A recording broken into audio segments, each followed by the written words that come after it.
Assalamualaikum warahmatullahi wabarakatuh. Alhamdulillahirabbil alamin.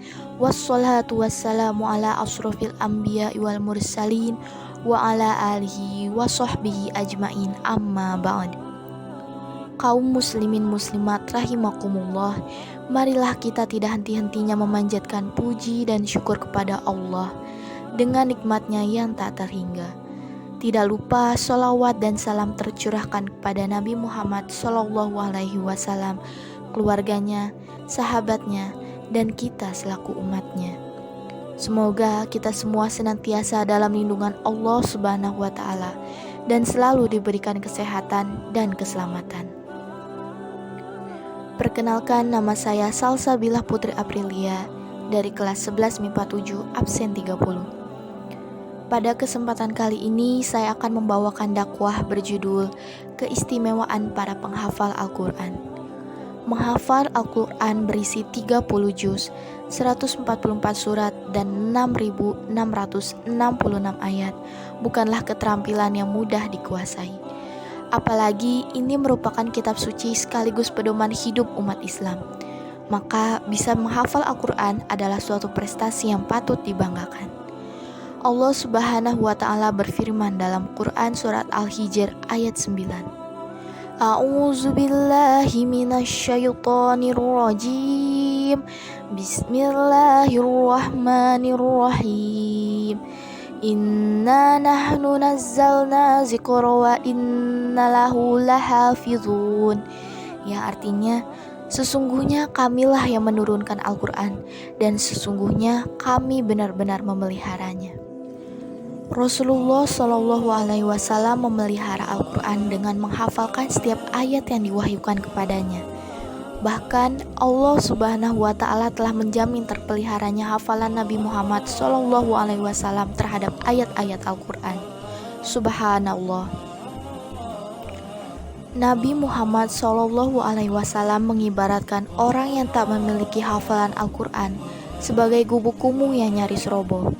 Orang yang tidak mempunyai hafalan Al-Quran sedikit pun adalah seperti rumah kumuh yang mau runtuh. Hadis riwayat Tirmizi. Na'udzubillah, semoga kita tidak termasuk ke dalam orang-orang yang tersebut. Lantas, apa saja keistimewaan yang akan diraih seorang hamba yang menghafal Al-Quran? Keistimewaan yang diraih para penghafal Al-Quran tidak hanya di akhirat saja, akan tetapi juga mendapat keistimewaan di dunia.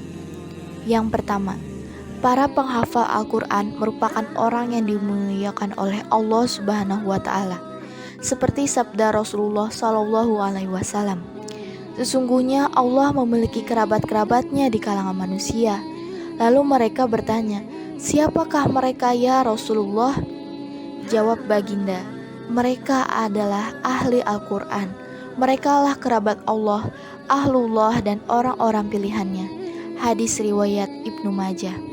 Yang kedua, penghafal Al-Quran juga diangkat sebagai pemimpin, seperti kisah seorang sahabat Nabi yaitu Amr bin Salma. Pada usia 7 tahun, ia telah mendapat posisi yang istimewa di kalangan masyarakat.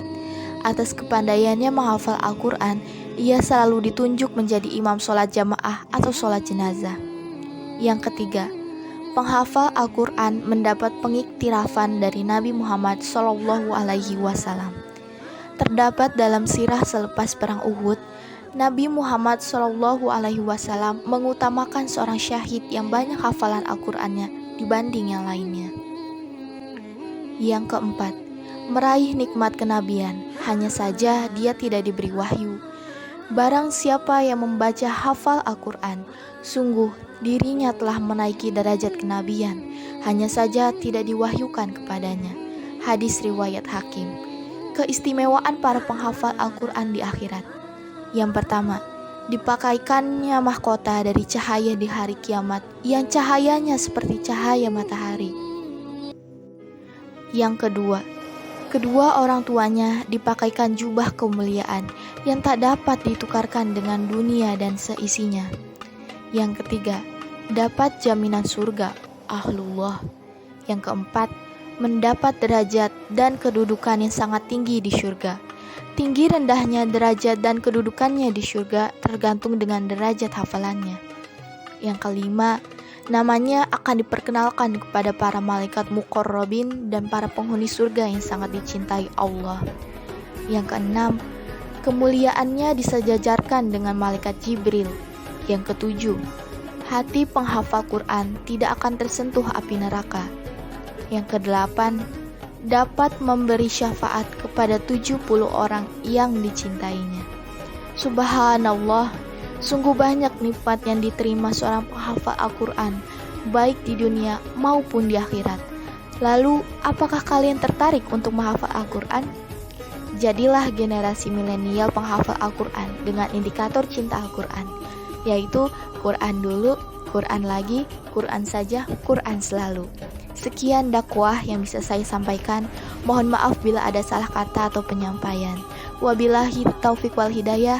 Wassalamualaikum warahmatullahi wabarakatuh.